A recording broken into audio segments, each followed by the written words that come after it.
I graduated from the Department of Architecture, Section Urban Planning.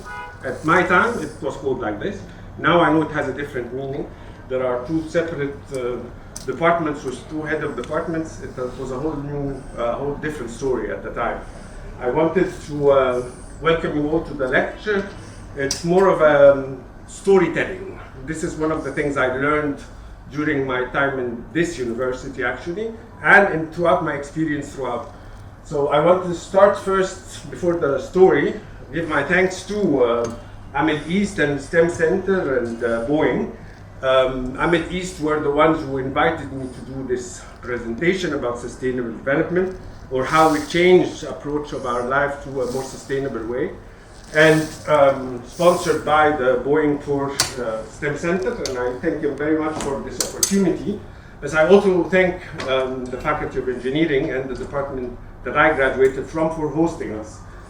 This is a great honor for me, and I have to tell you that 25 years ago, when I graduated from here, I wasn't even part of the staff of the university. So I wasn't one of the top of students at all. But it just so happens that life and the changes that people go through made me what I am now, and in this opportunity that I now giving a lecture at the same university I graduated from. So it's a great honor. So let me tell you about the structure of our presentation. And throughout the presentation, please feel free to interrupt me anytime with any questions. I'll be able to manage, don't worry. So we're gonna start by, because I told you this is a storytelling, I want to start by a very personal part, which is what is my first encounter with what is STEM. STEM is the abbreviation for science. The abbreviation will come, so I'll wait for that. But I'll start with a very personal story, and then it takes me into what my biography is and how I evolved from graduation to now. And then we'll talk about a little bit of the reason why some people would say that being multidisciplinary is confusing. And this is part of what I am. I had a very confusing background, very confusing resume. And I'll tell you the story in as we go, and you'll understand why it's a bit confusing. Because when I talk about sustainability, which is my specialization, sustainability is also considered a little bit confusing. Not a lot of people know what it is, but people hear about it, but not necessarily understand what it means. So we're going to discuss that and give you a little bit more stories about this. And then we'll talk about what we call now, the current for us, the development of sustainability into the Vision 2030. I don't know whether you've heard of this or not, but this is the main focus of the government in Egypt and worldwide. All governments have specific agendas entitled Vision 2030, the year 2030, to be fulfilled by that time. So we'll discuss how Egypt will work towards achieving this agenda, and then I will talk about what are the challenges in this vision and the misconceptions about what sustainability is. Later on, after that, I will talk about an initiative called Mish Akhdar wa Bas, and this is something that I will come to explain later on as we go. And it has if you recognize the sign, what is this sign? Do you recognize? You should be able to recognize. YouTube, exactly. So something to do with YouTube that we'll come to explain. And then I'll give you some examples on, some examples on the practical applications of how we're going to change our life to become more sustainable, and we'll end up with questions and answers if you have any questions throughout the day. Okay? So let me start first by giving you the bit of personal story. I graduated from this university in 1997. That's 5 years before that. I was graduating from my school, high school, and I had a very good friend of mine named Radi Fahmi, who after a very short, brief challenge with cancer. He died and passed away in 2020, October of 2020, out of a very rare cancer in the eye. It was very weird. We've never heard of even someone getting cancer in the eye, but in his case, he was misfortunate to get it, and he passed away in October 2020. With his family and our friends, we've all decided that we're gonna honor his memory, and what we wanted to do is honor his memory through education. Okay, so we thought about what is the best way of honoring his name and his history. We decided to work with STEM. STEM being the abbreviation, the approach to learning science, technology, engineering, and math, all together combined to give the recipient of this education a very special set of skills. I wanted to tell you the story to explain how important we thought that STEM is, how important education is. I am very grateful to have been taught in this university, being a public university, a very difficult university, and having gone through many challenges, especially in the first year. I almost failed in the first year. It was terrible. I mean, I'm not giving you any bad hopes or anything, but I almost failed. And I remember very well there was failure, and I had no idea what I was doing. And I came from a school that I studied in French. So I went into, in Shams University, I went into lectures of physics and physics in Arabic, okay? Chemistry in Arabic. Everything was in Arabic. Was failure as well was in Arabic. I could not understand a single word. I don't know how I passed the first year because I wasn't attending even. I was spending all my time in the cafeteria. But somehow I managed to pass. But I carried was failure with me, and chemistry. So that's the actual truth. So, sorry? Yeah? Okay. So the reason why I'm telling you all this is that education is very important. So relying on STEM as a set of special skills is also very important. And when we wanted to honor the memory of our friend, we decided to create a scholarship. I'm very honored to have you here. Okay, very good. Professor Johansen is one of my professors as well, and my role model. We have a similar last name, but it's not, we're not related. So the memory, I was just telling them that in 2020 I lost one of my friends from school, and we decided to honor his memory by creating a scholarship that children from the age of 12 to 15 to get a STEM education, and we called it the Radi Fahmy Scholarship. This is only an emphasis on how important STEM education is, and education in general. It gives you an opportunity, it gives you an extra edge over everyone else. I'm not shy about telling them that I almost failed in the first year here in the university, but thank God I did not. But then I went into architecture. Well, Dr. Randa is one of my classmates, so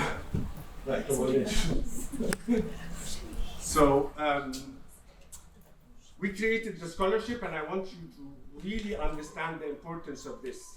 This is how you could benefit a lot of people. This is why I'm here. I want to share with you what I've learned throughout my career in the past 25 years, believe it or not. So this is the scholarship we've had, created for our friend Radi Fahmy, God bless his soul. And if you want to share with your younger brothers and sisters, this is the information that you would need. It's important, why? Because it would help you. Remember when I asked you 10 minutes ago who was forced into Ain Shams University Faculty of Engineering? They might have the opportunity, if they go through the courses of STEM, to decide whether they like engineering in the first place or not. So it might give them an opportunity to make a better decision, okay? So this is for you to consider. But what is actually STEM education, if you want? This is a research that was done in the US market from the decade of 2019 to 2029, has a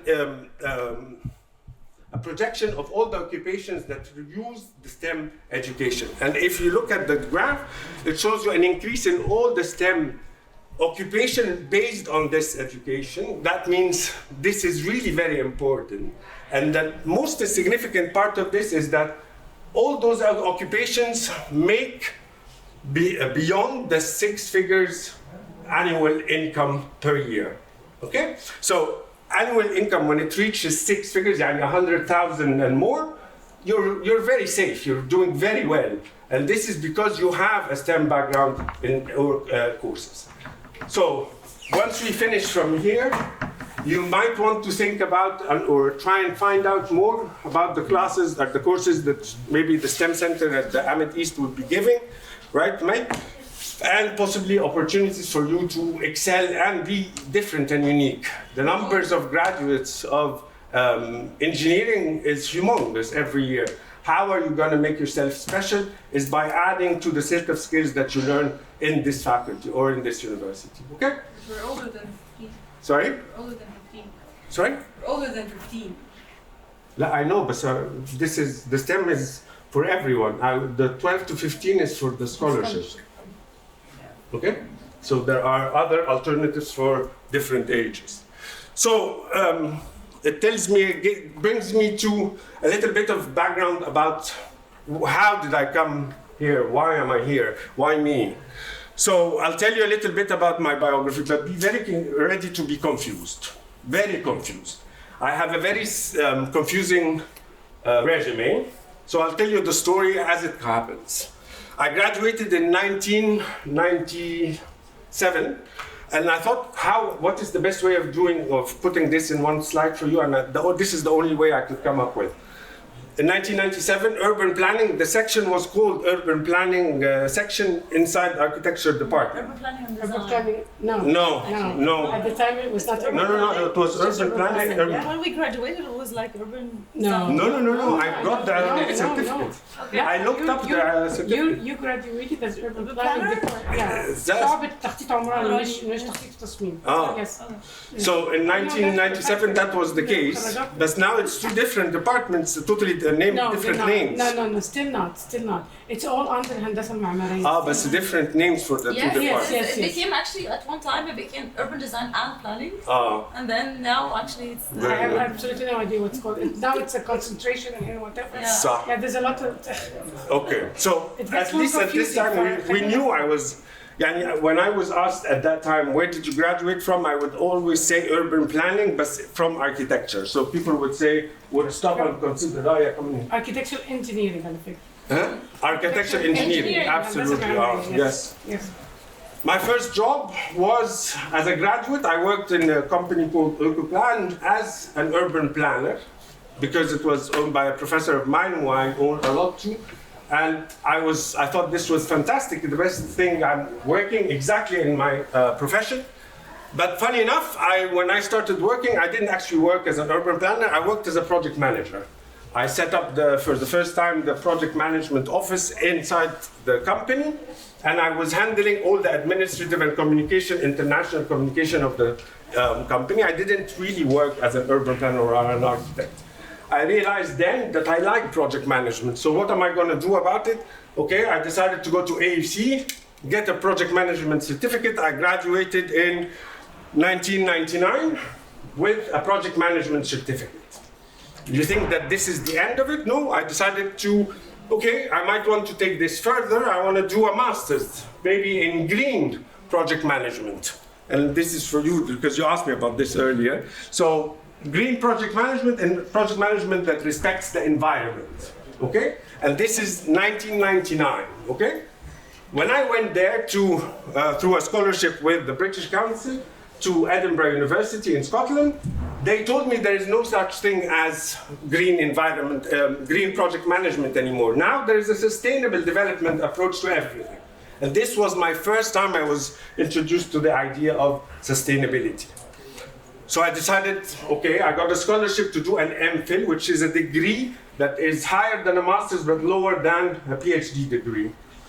I started my degree after the first year. They told me, we can upgrade you to a PhD. I had no idea or no intention of doing a PhD, but I was given this opportunity and I accepted the offer. I was upgraded to a PhD. By 2004, I was I had my PhD in sustainable development, project management, and systems thinking. System thinking means that the ability of breaking down any system that you have in front of you to make changes to that system, make it more efficient, for example. Okay? So far, nothing, none of this has been planned. Like I'm going as, God has a lot of big plans, a lot more than what I had for myself. No intention of doing a PhD. I was the first one in my class to get a PhD at that time, and I was not even part of the staff at Ain Shams University. So 2004 came back with a PhD.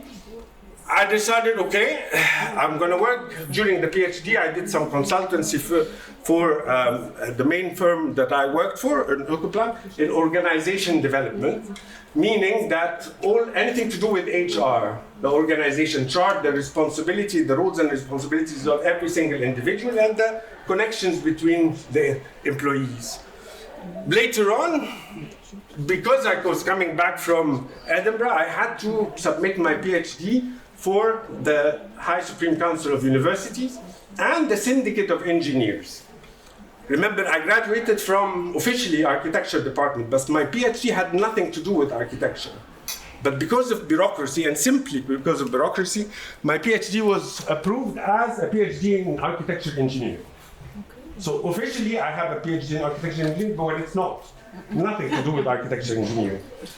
So later on, I got, after that, my first job with the PhD at AUC, but at the Masters of Public Administration. This is written correctly. It's not MBA and I misspelled it. It's Masters of Public Administration.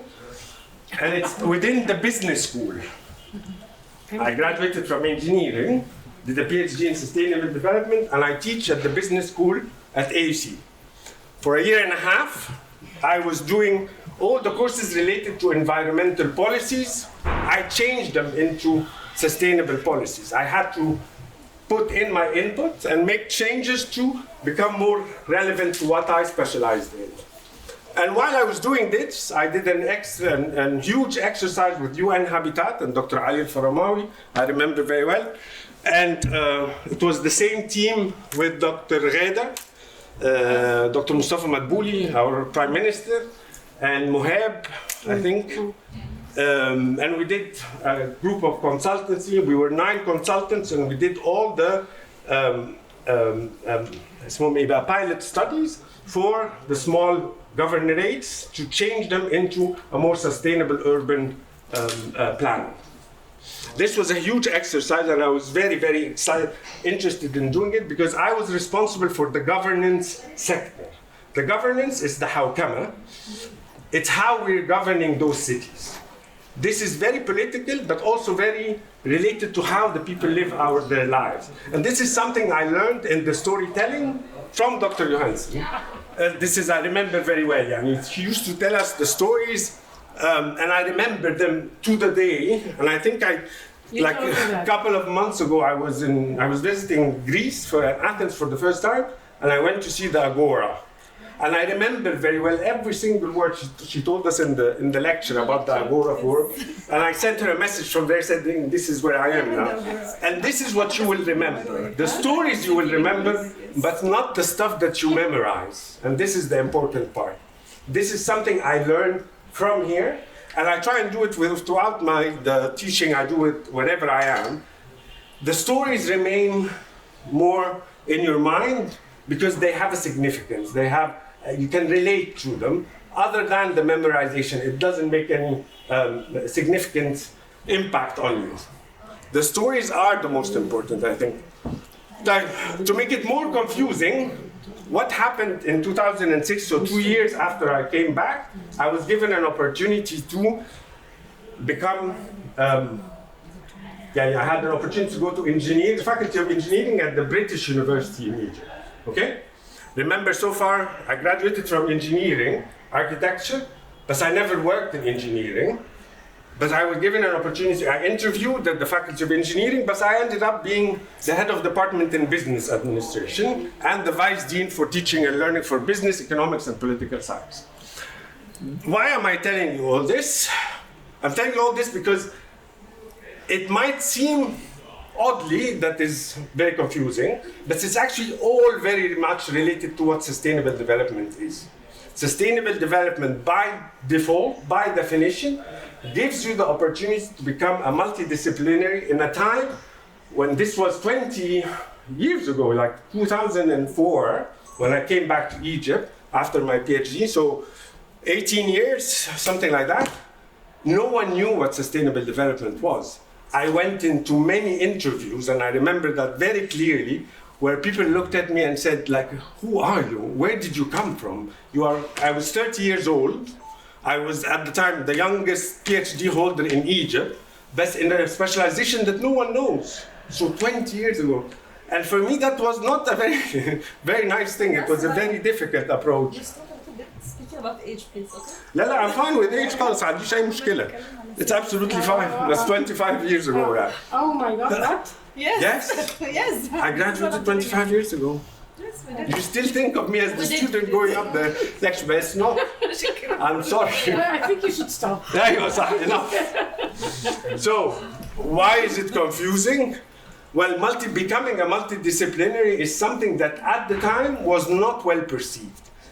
At the time, 20 years ago, this was something that was looked at as a lack of specialization. And what are you? What are you specialized in? What are you the PhD holder of? Okay?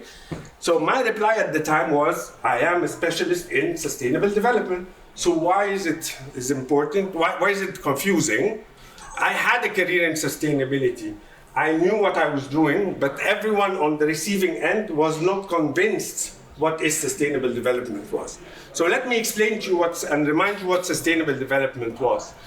Sustainable development are the three agendas of economic, social, and environmental, all coming together in every single decision you can think of. So when you decide on a project, you're deciding on the environmental part of it, the economic side of it, and the social. There is no way, or there's no correctness in saying that there is something that is environmentally sustainable, or economically sustainable, or socially sustainable. It can only be sustainable if the three levels are working together. So when you read the newspapers, when you hear it in the news, someone or any of the ministers or any of the high-ranked people talking about the environmentally sustainable side of things, this is absolutely wrong. It defies the main purpose of what sustainable development is. So anything that you see around this figure, whether it's in the intersections between, you know what a Venn diagram, you are engineering students, so I'm assuming you know what a Venn diagram is, suppose theoretically, but this is a Venn diagram. Even the intersections mean something. So we're talking about eco-efficiency, socio-economic, socio-environmental, and the implications on all of those topics. The reality is, I learned how to handle all the sustainability side of all this. And I want to remind you of show you one thing. Do you see this? This could be relevant to what we had in November of last year, the COP27 conference I was telling you about climate change. Everyone was talking about climate change, the environmental side of sustainability, when they forgot that this is only one tiny part of what sustainable development is on its as a total, okay? So remember this, because we'll come back to it and emphasize on it later on. In climate change, or the impact of human development activities on the climate, is only a tiny bit of what sustainable development is. It's not the whole lot, okay? Type. This explains the confusion. Type, why is sustainability considered confusing? Because you are specialist in all of this. You can give advice and give the details on how you can handle projects and decisions on the sustainability agenda. How did it all start? I'll give you a little brief on how it started. There are certain significant dates that I just chose to show to you to explain that the idea of sustainable development, or how we want people to live their lives now, is not coming out of nowhere. It's an evolution that started even in 1800s and even before that. In the 1800s, the Industrial Revolution started between this period, and this before that, people, the human development activities were very small, very small, tiny steps towards living a better life. The life expectancy at the time was 40 years. Do you know what that means? Yeah, I would have died 8 years ago at that time if I lived at that time. So the life expectancy of human in general was 40 years. يعني انتوا كانوا يبقى فاضلكم 20 years تقريبا ونخلص تمام؟ 40 years is very young. دلوقتي بلعب في الوقت ده. وانا كمان. So in 1800s, this is what humans were expected to live, only 40 years. In 1869, this is where the Suez Canal opened. In 1900, so 100 years later, after the Industrial Revolution, يعني the machine started happening or being created by man, but because the man created the machine, there was an impact on the environment. People at that time did not know or understand or study the impact of technology or the machine, but it had an impact. So the first car, Ford had its first car, this was it. In 1913, so almost 100 years ago, was the first refrigerator. Before that, we did not have refrigerators. We used to store things in a way like the pharaohs used to do, probably in the way how to handle calculating the right location for meat, for example, to survive a longer period without being refrigerated. So only 100 years of having refrigerators. Refrigerators comes with a big impact because they use a certain gas that has a very bad impact on the climate and causes the depletion of the ozone layer. Okay? So only 100 years created the mess that we're currently living in. In 1945 happened the World War, but in 1980 to 20, there was a global pandemic, a flu. And I'm mentioning this because of COVID. COVID, we lost, the whole planet lost around 6 million people. In 1980 to 20, this flu caused 75 million people to die. So if you think that COVID and the 2 years we've had experienced in the recent past was significant, imagine 75 million people died in the period of 2 years. So this was much, much more significant. And the reason why people died, because there was no research, there was no technology that could help us create a vaccine at the time. Okay? But imagine the scale. Okay? In 1945, the World War II happened, and we decided to create the United Nations for the first time. And at that time, there was only 2/3 of the 196 actually countries that exist in the world. ساعتها, in 1945, there was only 1/3 of this. So many countries did not exist. In 1970 was the hippie movement, the green movement they called them, when people were committed to the environment and they thought we need to help the environment stop producing waste, toxic waste, and any waste that is not biodegradable, for example. To come to 1987 was the first time, or the first period of the significant period of time when the concept of sustainable development showed up for the first time. So 1987 is not very far. And remember, 1987, I started my PhD in 1999, so 12 years later, okay? And this is why when I went to Edinburgh to start my PhD, thinking that I'm gonna do an environmental project management, they told me, no, it's too late. 12 years ago, we have now something called sustainable development. You wanna work on sustainability because environmental project management is too old at this time, okay? But in reality, 1987, no one knew about sustainable development before that. In 2000, because the pace of change has happened very, very quickly, I don't know whether you were not born at that time in 2000, right? انت ماشي exception بس الأغلبية لا. So 2000, before you were born, we had a concept called UN Millennium Goals. دول مين؟ هندسة. ايوه انا عارفه يعني ايه ما اتولدوش كانوا prepped. هم prepped. 20 حتى لو هم عندهم 20 سنه اطفال جدا. Yes. So they were born 2002 صح؟ 3 حاجة كده. او قد السنين يعني عمر سنين. فخلاص بقى استوري عن نفسك. فخلاص يعني هي 2002 3 this is when they were born. Yeah. So at the time we were very concerned from the year in the new years of 1999 to 2000 we were very concerned about the 2000 millennium bug. We thought that all the computers will stop at the edge of midnight. Yes. This is how يعني بجد how naive things were يعني.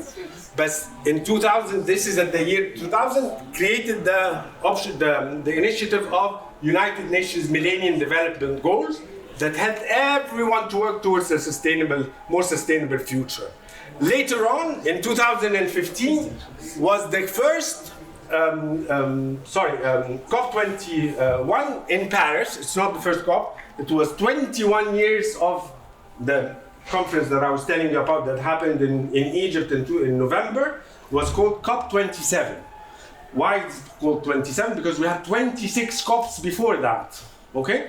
The reason for this is that it makes you question how efficient is that conference if you had 26 versions of it and you still haven't found a solution. Why were we focused on it so much? I think because we were misled into thinking that it could change our future to a much better or a more green one.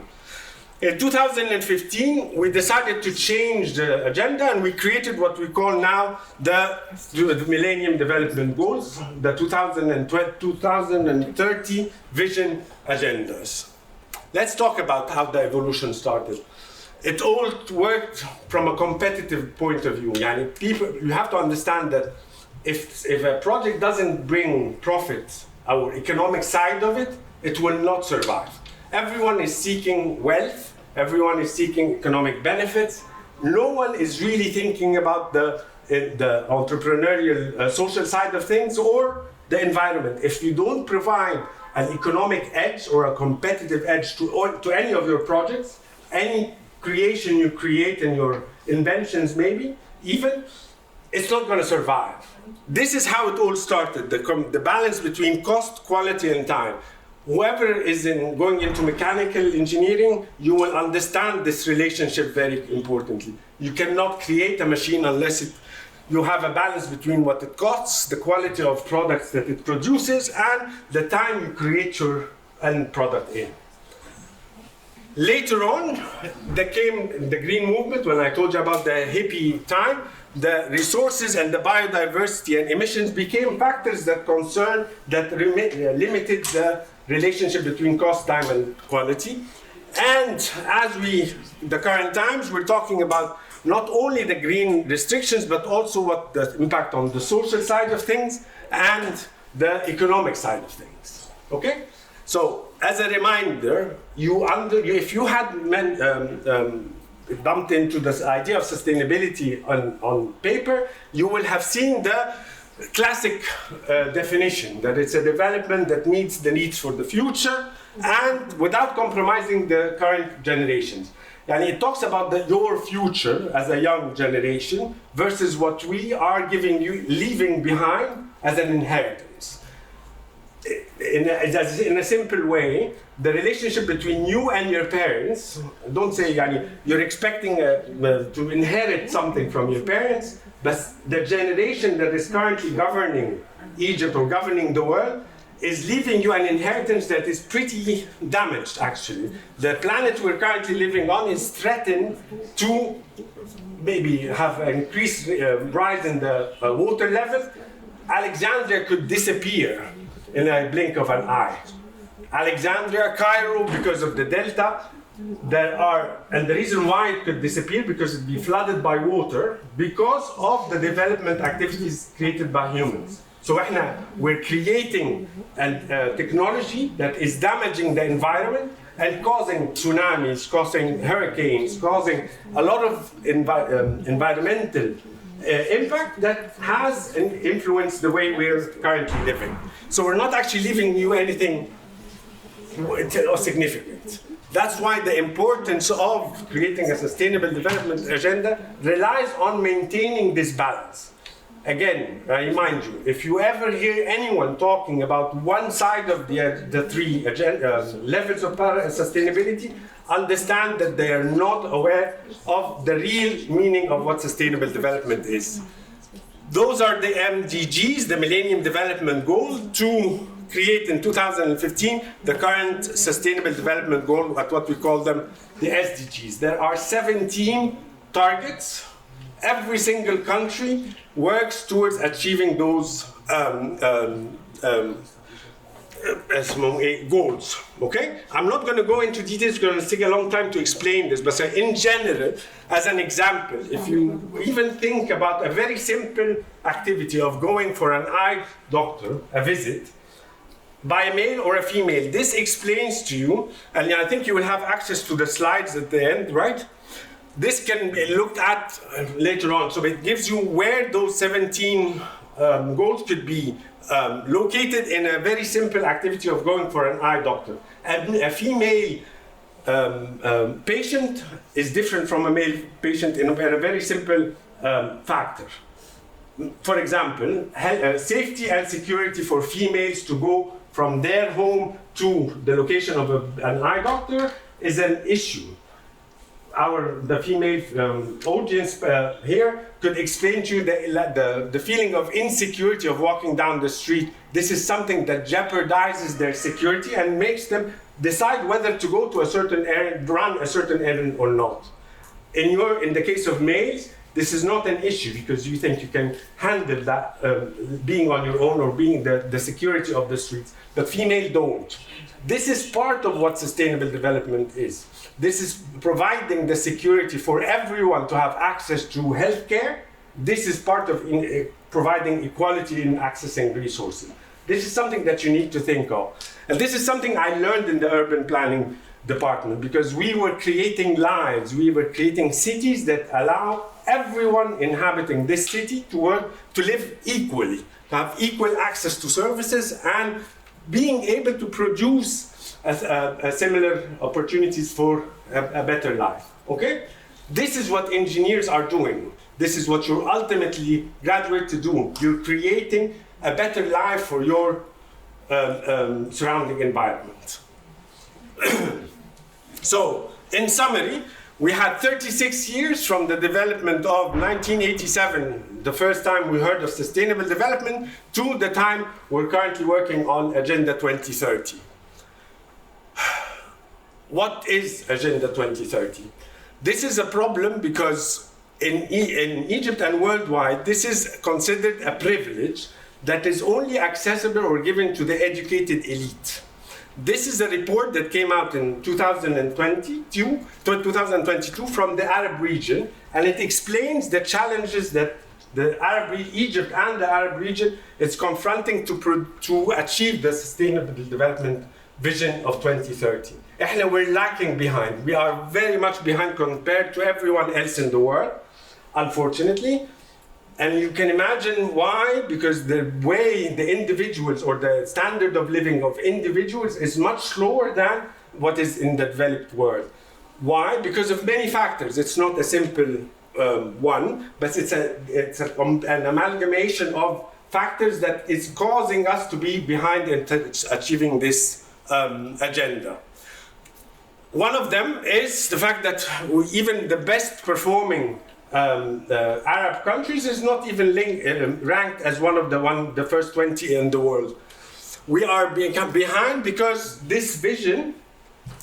I had a friend of mine who visited Saudi Arabia last week in a conference about artificial intelligence. She came back and she told me a very significant sentence. She told me even the taxi drivers in Riyadh are aware of the Saudi Vision Agenda of 2030. If I asked you what is Agenda 2030 of Egypt, none of you would probably know what it is. And trust me, it's not easy for us even to get the document that says the Egyptian agenda for 2030 is as such. This is considered a problem when you don't share the vision with your subordinates or your inhabitants. or the people that elect you in office, this is a problem because no one is being part of the agenda. No one wants to carry on achieving the result. Type. What else is a problem? Well, we have misconceptions about what sustainable development is. Again, I told you at the beginning that the 3 levels of sustainability have to be in every single decision. When it came to climate change and COP27, we were told that this is the most important conference of the world. And we've been surprised by headlines like this. Read the headline. مصر تقود العالم في مهمة لإنقاذ الكوكب. It was nothing like this. It was nothing like. I had the feeling when I read this that we're all walking in extraterrestrial costumes going somewhere to the moon to invade somewhere, right? So it is not like this. We were only hosting a conference, helping other countries to compromise. So the idea was not this. We're not given the right information. We were told something that is not correct. How is it accessing to products and those are brands that are considered sustainable. Does any of you hear of any of the Egyptian brands? Look at this group. Any of you heard of any of those? No. Have you heard Tekeya? Tekeya is a mobile application that gives you the option of ordering reduced price food from the same restaurants you would get them from full price. So at the end of the night, instead of them throwing away the food, you could go into Tekeya and order the same food you would get, but with a much lower price. So they, huh? أكل بيت يعني؟ No, but it's بدل ما يترمي. بدل ما يترمي اللي هو آخر اليوم. Yes, it's a very clever idea. هنا عندنا في مصر. Yeah, Tekeya. Check it out, and it's not عيب إن أنتوا تطلبوا منه يعني. It's absolutely fine. It's the same food you would order in the morning, but with 100 pounds, you would get it at night for 60 or 50. Nothing wrong. It's very smart actually to do that. Okay. Very Nile is another company that does recycling of waste, that instead of throwing it in the Nile like people used to do, we lived at the time where people used to throw dead animals in the Nile, and we drink this water. You drink it as well. They tell you when you drink the water Nile, you always come back. You will come back, of course, but for a different reason. But those are local brands that are sustainable. For the female audience, Abfuse is a brand that sells bags, because you probably are fanatics about recyclable bags. Very nice designs. You might want to check it. The males, I'm sorry, they don't have made versions of it. Those are options of sustainable brands. Those are international fashion clothing brands that are sustainable. Are you familiar with? Did you watch Harry Potter? Yes. You are familiar with Harry Potter. Okay. The main character, اسمها ايه؟ Hermione. This is in real life. This actress only wears sustainable fashion. She's a bit. Sorry? Yes. That's of course very good. انا كنت خايف ان هاري بوتر ما يبقاش عدى عليكم يعني تبقى مصيبه. دايما انا هبقى حاسس ان انا جاي من قرن من كوكب تاني. بس يعني she wears sustainable brands and she's very fashionable, very fashion icon, and she makes the conscious decision of wearing fashionable brands. يعني ايه sustainable brands? What does it mean? It means possibly you could be recycling dresses that you have used before, or wearing fashion that is made out of recyclable material. Okay? Might want to look into that. It might be interesting as well. Have you heard of Michael Phelps? Yes. Alhamdulillah. Michael Phelps, in 2018, won, I think, 6 Olympic medals in the same Olympics. And the reason for this is that he was wearing a very specific type of suit made of the same material of the shark's skin. So it gave him a more smooth way of swimming in the water and made him break many records, and he won 5 medals. He is a phenomenon, considered to be a phenomenon because of that suit made of shark skin. The wind turbine اللي هم طواحين الهواء اللي بنعمل منهم طاقة، بنجيب منهم طاقة. were created or invented based on the technology in the waves, the blue wave. Velcro, are you familiar with what Velcro is? اللي هو ده اللي هو بتاع الجزم والحاجات دي. How was it created? It was a guy who was walking his dog in the forest, and then when he came home, he found his dog. The dog has a little bit of small plants attached to the hair of the dog. And when he looked into the microscope of those plants, he found there are very small, tiny hooks at the end. And this is how they invented Velcro. He's the most rich man you could ever think just because of this invention. He looked into what nature is giving them and created something that we can use and that is more sustainable option. طيب, what are we going to do about it? I decided, because I have the luxury of deciding that I don't want to live in the way currently we're living. I want to make the change. I want to be the agent of change myself. I decided for an initiative called مش أخضر وبس. مش أخضر وبس, why? Because the environment is considered the green agenda, but there is also the agenda of the economic and the social. So what is مش أخضر وبس? It's basically, I want to show you this. Have a look at it and tell me what you think مش أخضر وبس could be. But look at it and at the components playing in front of you. It's going to repeat itself.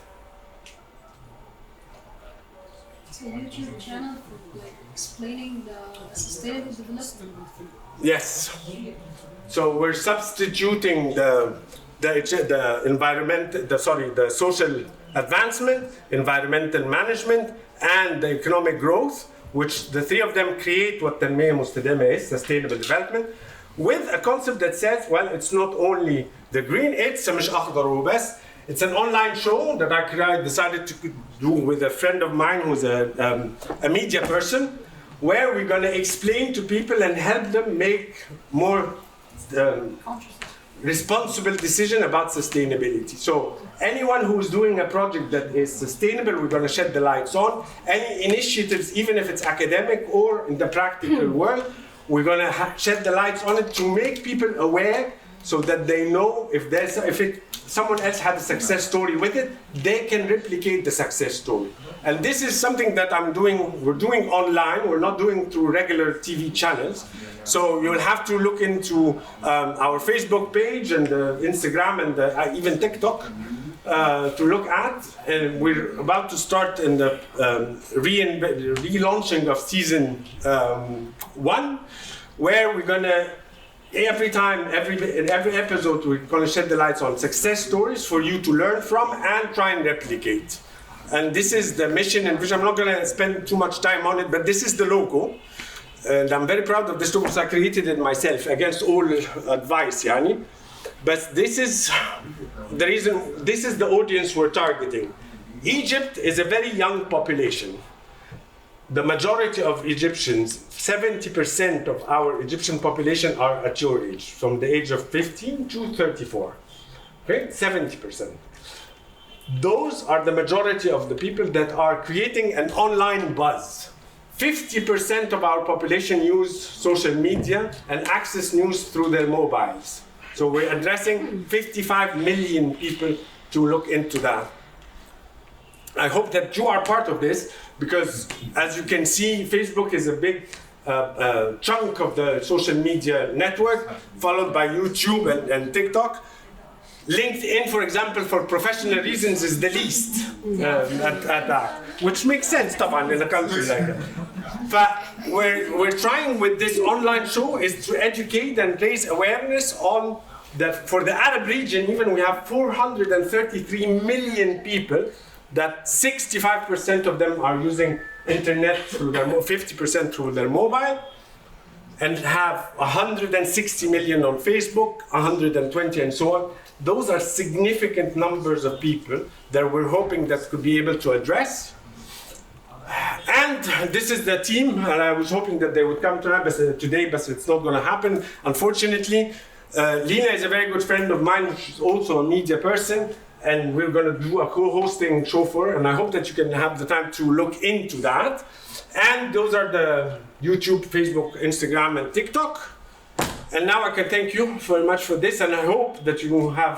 If you have any questions, please go ahead. I'm ready to answer. And I'm sorry if I took too long, but we had to go through it.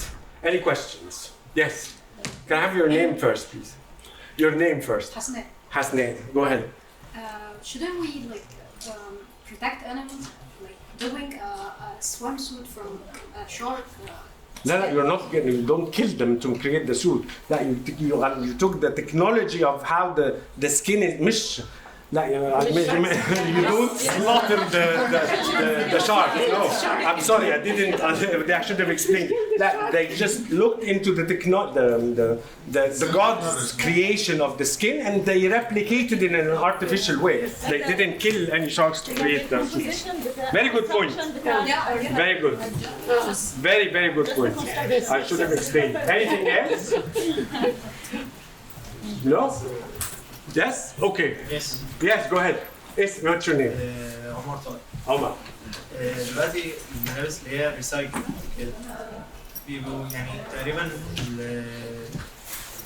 الفلوس اللي استخدمت ان هي تعمل ريسايكل تعتبر اكبر بكتير. ده صحيح. موجهه للفئه ما تبقاش موجهه للفئه. This is very true. This is very true. And the reason for this is that it's not widespread. But if a lot of people, or many people, decided to invest in this or decide to wear those clothes, from a competitive point of view, it will become cheaper. And that's why it's about choices. It's all about choices. When you choose to be more sustainable, a lot of people will choose the same. It will become more competitive. But you are absolutely correct. This is one of the challenges of creating sustainable products. Anything else? Yes. Your name? Coronas. Yes. حضرتك كنت بتقول ان عشان نعمل سستينابيلتي محتاجين نزود النمو الاقتصادي. طبعا لا لازم يبقى في جزء اقتصادي شغال. تمام. دلوقتي لما النمو الاقتصادي بيزيد انبعاثات الكربون بتزيد حتى على مستوى الافراد وعلى مستوى الدول. مش بالضروره. الدول الغنيه هي اكتر دول. ما صحيح بس ده مش بالضروره لان in the past التكنولوجي اللي كنا بنستعملها او اللي كانوا بيستعملوها هي اللي بتدي الانبعاثات بتاعه السي او 2 اللي عاليه، لكن دلوقتي بقى في تكنولوجيز من غير الانبعاثات بتاعه السي او 2 وهو ده اللي احنا عايزين الناس تبتدي تستعملها، وهو ده اللي المفروض ان الدول الناميه تاخد التكنولوجي من الدول المتقدمه وتبتدي تستعملها من غير ما تبقى عندها انبعاثات عاليه. You are absolutely correct. الخريطه اللي انا كنت موريها اللي كانت سوداء فيها اصفر هتلاقوا ان الانبعاثات بتاعت السي او 2 طالعه مينلي من امريكا، من الهند، من الصين، من يوروب، لكن الحتت الفقيره اللي هي دول ناميه زي افريقيا احنا مثلا we're only responsible for 0.03% من الانبعاثات السي او 2 في العالم كله. اوكي؟ يس. مصطفى، طب هو معنى كده ان اصلا المصانع اللي بره هي المتسببه في ده صحيح؟ ايه علاقه الدول الناميه او الحاجات يعني هقول لك حياه الناس هي مش مؤثره في لا ازاي مش مؤثره؟ احنا عايشين في كوكب واحد، التاثير البيئي او الكلايمت تشينج ملوش دعوه بالحدود السياسيه او الجغرافيه، فلما هيبقى في خرم في الاوزون احنا كل الكوكب هيعاني من ده. اتفضل. مش قصدي السبب الاكبر، السبب الاكبر هل حياه الناس نفسها او حياه الناس ولا حياه طبيعه المصانع او طبيعه الانبعاثات؟ لا مش فاهم السؤال. يعني ايه السبب الاكبر في التلوث؟ ايه المصانع، ما هي طريقه الحياه هي قرار برضه. انت لما تيجي تبني مصنع هيبقى عندك قرار، يا اما تشتري التكنولوجي اللي تخلي انبعاثاتك قليله يا اما هتشتري التكنولوجي اللي تخلي انبعاثاتك كبيره. ده قرار في الاخر، قرار استثماري. انت هتدفع فلوس اكتر ولا هتدفع فلوس اقل؟ احنا بقى بنحاول نخلي الناس تاخد القرارات اللي مور ريسبونس، اللي عندها مسؤوليه، المسؤوليه اللي هي اتجاه الحياه اللي انت بتحكي عنها. فلازم يبقى ده جزء من حتى من العقيده بتاعتك اللي انت بتعيش بيها يعني. اتفضل. As engineering students? Yes. What does this have to do with us? Because you are human beings living on the planet. So is that just educational purposes? لا the way of living. انتوا ما انا engineering student برضه يعني انا graduate بس انا I want to make a change. You have to make that decision as an engineering student. You have a much bigger responsibility because in reality I've been very privileged to be as an engineering graduate and I worked in so many fields because of the sustainability agenda. I've learned so much and I can do and But many of these are our government responsibility. Not the who elects your governments? Theoretically how many of you theoretically. theoretically واحنا يعني انتوا ممكن تجهدوا في البيت يعني انا مثلا صح. ده في بيتنا انا في بيتي انا بقالي like 20 years دلوقتي انا بفصل الاورجانيك ويست بتاعي من اي حاجه تقدر يحصل لها اوكي يبقى هي تبطلت تشربوا ازايز ميه زي دي. اوكي طب ده ايه اللي هيحصل؟ لانه احنا بيور فين بلد ده من البلاد في العالم والريسايكل احنا one of the biggest countries في العالم احنا ثانيه واحده انت بتغسلي سنانك الصبح بتبقي فاتحه الحنفيه ولا سايباها بتقفليها؟ بتقفليها بعد ما بتقفلي النور وانت خارجه من الحمام. باباكي ومامتك عمرهم ما بيقولوا كده في النور وانت خارجه؟ في؟ لا انا بقول لا في اصلا ايوه بس كل عيلتكم كده ولا في حد بيخوف في النص؟ لا يعني ايوه ما دي الحاجات اللي بتفرق يعني هي دي اللي دكتوره رندا بتحكي لك عليها. تفصلوا الاورجانيك ويست من الريسايكل ويست. الاورجانيك ممكن يروح يتعمل منه كومبوست صح والريسايكل هيروح الحياه الزمنيه. ما تشتريش عمرك ازاز ميه من البلاستيك. ليه عارفه ليه؟ في ازاز ميه مش بلاستيك؟ في اوعي تروحي السوبر ماركت ما تشتريش من السوبر ماركت. ما تاخدش ورقه من انا بنساها ثانيه واحده وانت رايحه السوبر ماركت ما تروحيش السوبر ماركت تشتري جروسريز وتاخدي الكيس من عندهم بلاستيك. خدي معاكي كيس من الريسايكل وانت بتحطي فيه الحاجه. ليه؟ لان البلاستيك اللي هو بيديكي فيه الحاجه مش بايوديجريدبل ما بيختفيش. بلاستيك بالذات مثلا يعني ده اكزامبل. اظن اغلب الناس عارفه الكلام ده اصلا. طب انت بتعمليه؟ بعمله. بتاخدي معاكي شنطه ريسايكل؟ مش باخد. بس خلاص خدي. ما بشتريش جروسريز اصلا. ما بتشتريش جروسريز اصلا. ايوه مامتك بتشتري. مامتك اللي بتشتري قولي لها. She doesn't know. She will tell you no بس you try. عشان بس اخد سؤال منك. هو اساسا في جيرماني لما حاولوا بس احنا كده وحاولوا يعملوا حاجه ويعملوا الشنط دي ده يعني الحاجات اللي عملوها ما اثرتش على قد ما المصانع كانت شغاله. لا مش صحيح. لا مش صحيح. رندا نسمع اسمعي طيب. Let me tell you something. I just heard يعني كلنا بنغسل غسيل صح؟ وكلنا بنستخدم مثلا المساحيق والكده. عارفين البوتس الجديده اللي طالعه بتاعت الفسيل والكلام ده كله صح؟ انا ما كنتش بستعملها. انا ما كانتش داخله دماغي. كنت شايفه كده انا لغايه ما عرفت كنت فاكره ان هم يعني ايه. لا ليها سبب. environmental friendly. ليه بقى؟ يعني انت فاهمين؟ لان هي بتختفي في دوره النقع بتاع الغساله اسرع من البودره. over and above. فبتستعملوا ميه اقل. بتستعمل ميه بالظبط. لو استعملت يعني مثلا مصانع يعني مصانع ايه التغسيل وحاجات كده بيقول لك ان 80% of الطاقه المهدره في المستخدمه في عمليه الغسيل مش من المصانع اللي بتنتج من الغسالات اللي بتغسل. صح. يعني انت كان imagine that يعني ما كل بيت فيه غساله. فبيقول لك يعني انا قد المصانع دي في امريكا P&G ولا هانكل ولا ما اعرف مين بليارات من الدولارات سنويا still كل الامباكت بتاعهم الانفايرمنت only 20%. صح. احنا وقت الثوره over 80%. وقت الثوره يعني 10 years ago كنت انتوا عندكم 11 سنه 12 سنه مصر ما كانش فيها enough طاقه تشغل التكييفات اللي شغاله فما كنا بنعطل. ما كان بيبقى عندنا صيف ما بيفوت يعني انتوا كنتوا قاعدين في البيت كده محبوسين بس احنا بقى كنا لازم ننزل ونخرج ونعمل شغلنا. ما كانش في طاقه ما فيش انرجي. دلوقتي بقى عندنا محطه سيمنز بقى عندنا طواحين الهواء. كل ده له تاثير. الحاجات الصغيره اللي انت بتسالي عليها التكنولوجي بتاعت سيمنز معموله بانجينيرز. انت عليكي مسؤوليه مش هتفلتي منها يعني ما تحاوليش. فاهمه قصدي؟ لا مسيرهم يعرفوا الدنيا هتوريهم. اني يس.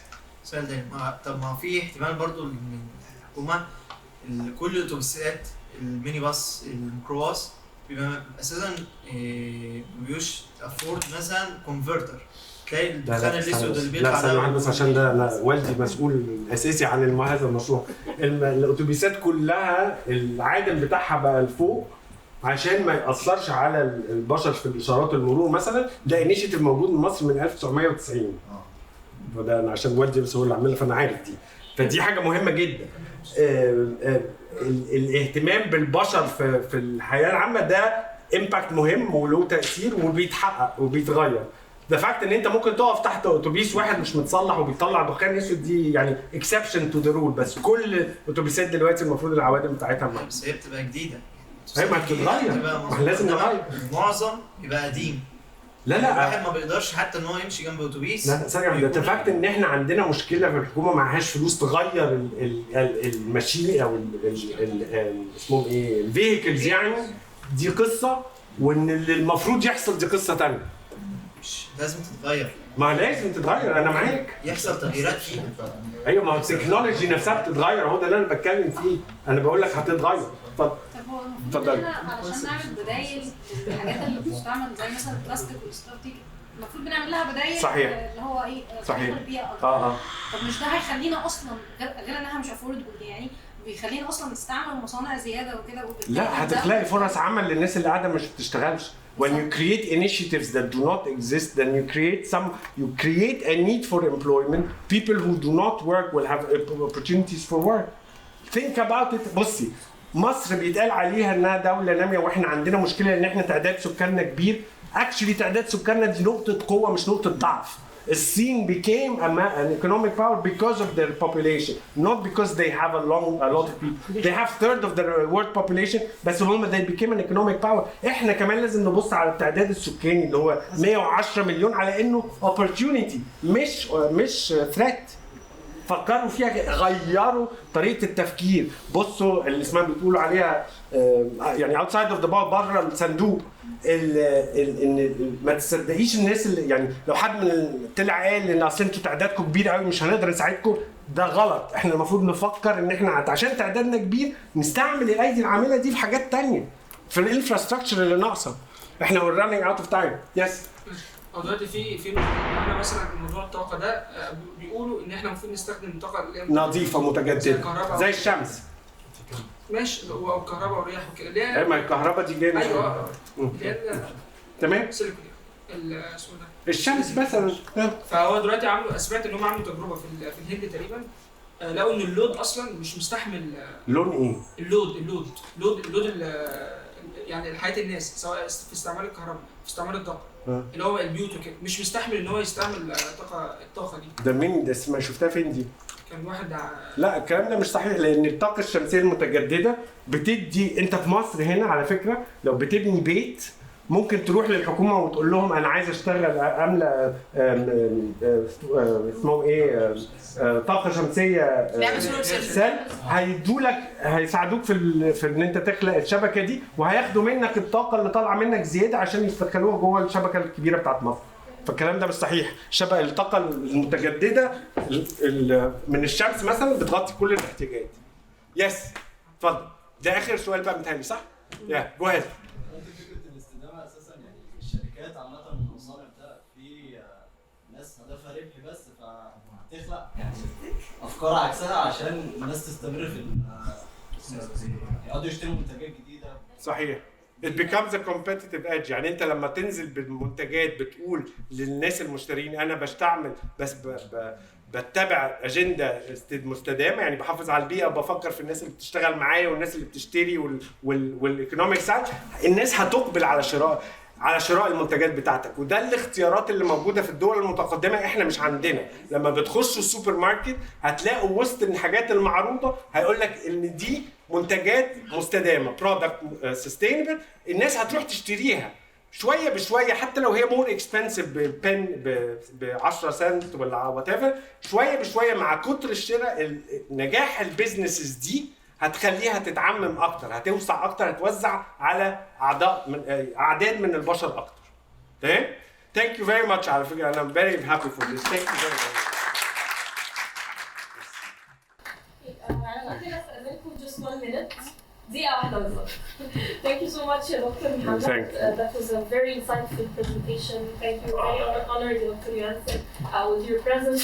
شاكرة لكم كلكم. يعني I think I've met a couple of you downstairs when I was roaming around the university. أنا دكتورة مي كمان for those who don't know me. And I'm responsible for the STEM Center. أنا مسؤول مركز STEM في Ahmed East Egypt.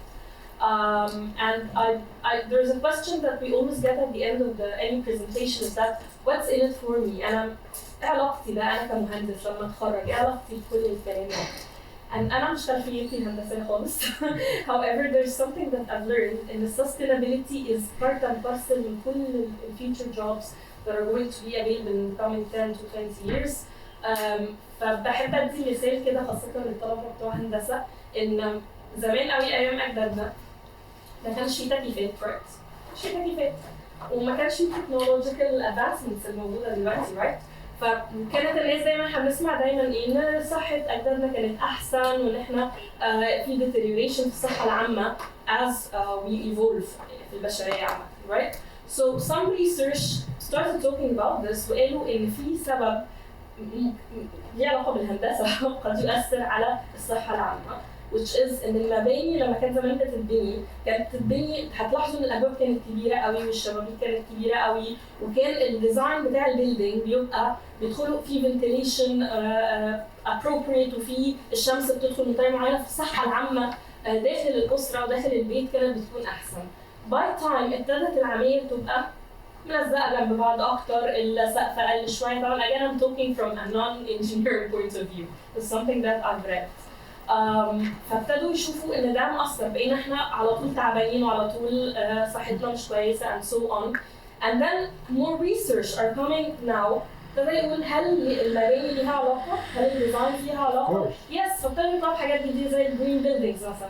Have you heard of this before? دلوقتي في sustainable building كمان. Yes, I was just visiting my family in the Netherlands في الصيف and so I went to this city.